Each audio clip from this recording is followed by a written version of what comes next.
68,000 years ago, 680,000 years ago, we had the Ionian Ice Age.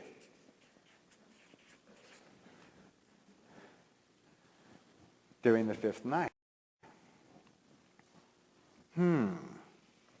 What is consciousness doing here?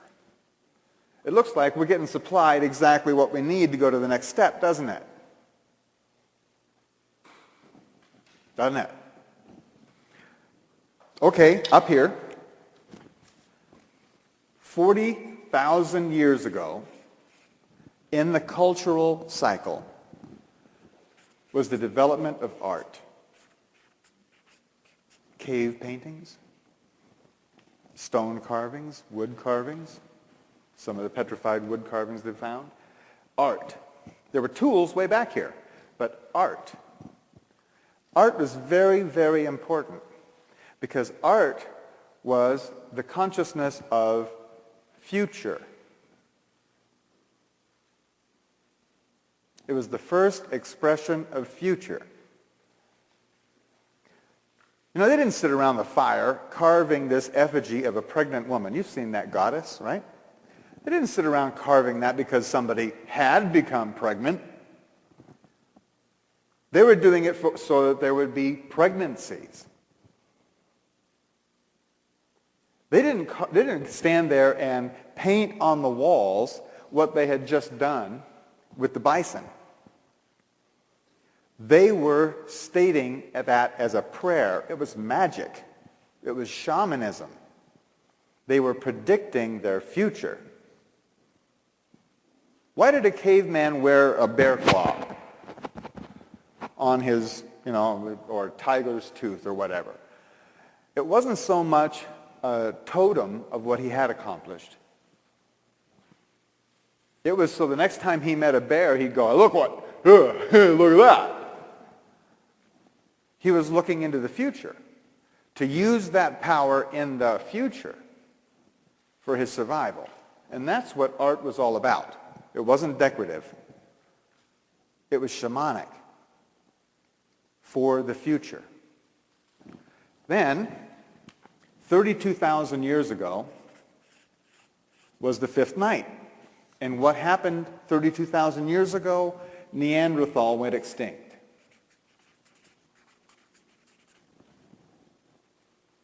Do you know why Neanderthal went extinct? Have you watched that National Geographic special or studied any of it? Well, the archaeologists finally figured out why they did go extinct. It was very simple. They never changed. For 100,000 years, they used the same tools, chasing the same bison, living in the same caves in the same valley. They never changed. They didn't travel. They wore the same style of clothing. When they were interacting when they started interacting with Homo erectus, then they started actually copying some of the jewelry and things. But they never took off because they never did art on their own. They couldn't imagine a future. So they didn't have one. They never changed. So they were off the bus. Take a clue.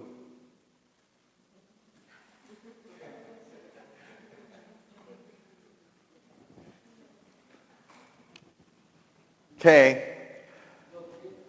Back here in the national cycle, this date right here is 40 AD. This line is 40 AD. What was happening 40 AD? Who had just died? Jesus had just a little while before, yeah. But he was here and he had a certain message for everybody. And that message basically was, you're all divine. Every single one of you are the sons and daughters of God. And no one has any business getting in between you and him to do your speaking for you. No king, no priest, no governor, no one has any space between you and God. That was his basic message. And that message, remember these is 397 years, almost 400 years. Here we go. We'll draw it like that. During this period of time, the message of Christ, not him, but his message was spreading out all over the world. That consciousness was being spread over that 400 years. And right here, this time period, the fifth night, was started at 416. Actually, it started 413. In 416, Rome fell.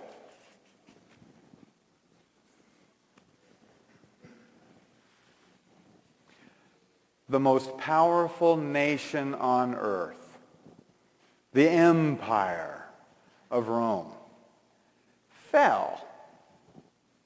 What the heck happened here? Did the swords go dull? Did the shields just fold up? What happened? Consciousness is what happened. The consciousness that Caesar was not a god, nor any of the emperors. That each person had his own voice. And that Rome was, frankly, very far away. So F you, Rome, you know? We're going alone, is what happened. It was individual consciousness that brought that down. It was the recognition of this truth that destroyed that. It was the application of this information that undermined the authority of Rome. Can't happen again, though, could it? Not in our lifetimes. Okay, the power, our planetary cycle. This line right here, the fifth day, is 1913. What happened right then? E equals mc squared. Einstein's work was being published. And the general public, or the scientific public, were being apprised of this new understanding. Boy, there is the blueprint of our reality. That's a big opening for consciousness, huh? And then 1924, I mean right down the very center of that 20 years, 1924, Mr. Hubble discovered that we live in an infinite universe. Before that, you see, people thought that the Milky Way was all of creation. Mr. Hubble discovered that there are other galaxies and that they are accelerating away from us faster and faster, and that we live in an infinite universe. In an infinite universe, absolutely everything is possible, isn't it? Nothing impossible in infinity. Now there's an opening for consciousness. Wide open. Okay, what do you do with that when you're going to apply it? Well, that line right there is 1932. And we went and applied all that acceleration and understanding in an exercise we call World War II. World War II, where we blew off the atomic bomb.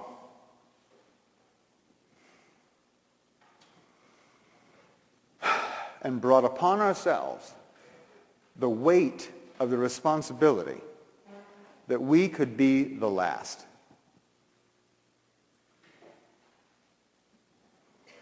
That's been a heavy weight. That's been part of your consciousness since you grew up. It's been a heavy weight.